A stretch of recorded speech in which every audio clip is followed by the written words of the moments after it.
نبی اکرم صلی اللہ علیہ وسلم کے پاس ایک شخص آیا اور عرض کہ اللہ کے رسول، کلمہ میں نے پڑھ لیا ہے، مسلمان ہو چکا ہوں، 5 وقت نمازوں کی پابندی کروں گا، رمضان کا مہینہ آیا تو روزے بھی رکھوں گا، اور اگر اللہ نے مال و دولت سے نوازا، صاحب نصاب بنایا تو زکوٰۃ بھی ادا کر دوں گا، اور حج کا مہینہ آئے گا تو اگر آسانی ہوئی تو حج بھی ادا کر دوں گا۔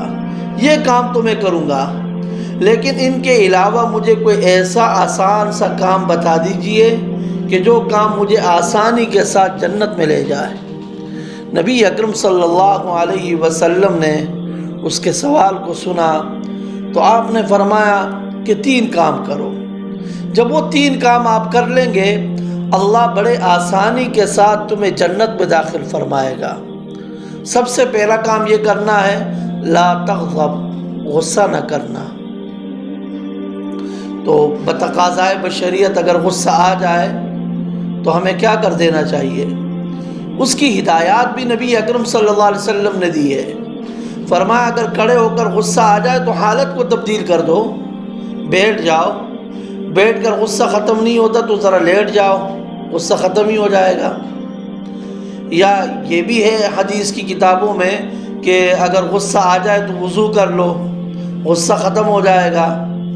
تو ایک کام تو یہ کرنا ہے، لا تغضب، غصہ نہ کرنا، وَلَكَ الْجَنَّةُ، اللہ بڑے آسانی کے ساتھ تمہیں جنت میں داخل فرمائے گا۔ اور دوسرا کام فرمایا، لا تسأل الناس شیئا، لوگوں سے کچھ بھی نہیں مانگنا۔ اگر ہاتھ پھیلانے ہیں تو اللہ کے سامنے پھیلانا، اگر اپنا درد دل بیان کرنا ہے تو اللہ کے سامنے بیان کرنا، کوئی شکوہ شکایت کرنی ہو تو اللہ کے سامنے کرنا، مخلوق سے کچھ بھی نہیں مانگنا، جو کچھ مانگنا ہے صرف اللہ ہی سے مانگنا۔ جب یہ کرنے لگ جاؤ گے نا، اللہ بڑے آسانی کے ساتھ تمہیں جنت میں داخل فرمائے گا۔ اور تیسرا کام نبی اکرم صلی اللہ علیہ وسلم نے فرمایا کہ جو شخص اپنے اوپر استغفار کو لازم کر لے، اللہ اسے بھی آسانی کے ساتھ جنت میں داخل فرمائے گا۔ دیکھیے میرے عزیزو، باوجود اس کے کہ ہمارے نبی محمد الرسول اللہ صلی اللہ علیہ وسلم کے قریب گناہ آ ہی نہیں سکتا تھا، دیکھیے مجھے حکم ہے کہ گناہ کے قریب نہیں جانا، عالم کے لیے حکم، جاہل کے لیے حکم، امام کے لیے حکم، مقتدی کے لیے حکم، حاکم کے لیے حکم، رعایا کے لیے حکم کہ گناہ کے قریب نہیں جانا۔ لیکن جب اللہ کے نبی کی بات آتی ہے تو اللہ فرماتے اے گناہ تو نے نبی کے قریب نہیں جانا۔ اس کے باوجود سرکار دو عالم صلی اللہ علیہ وسلم دن میں 100 بار بھی استغفار کیا کرتے تھے۔ اس کے باوجود بعض روایات میں آتا ہے کہ 70 بار استغفار کیا کرتے تھے۔ تو مراد عادت کو بیان کرنا نہیں ہے کہ 70 ہے یا 100 ہے، بلکہ مراد کثرت کو بیان کرنا ہے کہ نبی اکرم صلی اللہ علیہ وسلم کثرت کے ساتھ استغفار کیا کرتے تھے۔ وہ مفسرین نے ایک واقعہ لکھا ہے کہ حضرت حسن بصری رحمہ اللہ کے پاس ایک شخص آیا اور ایک آدمی آیا کہ ہمارے علاقے میں بارش نہیں ہو رہی، فرمایا استغفار پڑھو۔ دوسرا آیا کہ حضرت میرے ہاں کوئی اولاد نہیں ہے، فرمایا استغفار پڑھ لو۔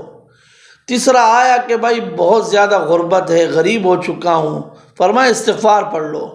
جو پاس سننے والا تھا اس نے کہا کہ آپ نے تو تینوں کو ایک ہی وظیفہ بتلا دیا، فرمایا قرآن نہیں پڑھا؟ قرآن میں اللہ رب العزت نے کیا فرمایا؟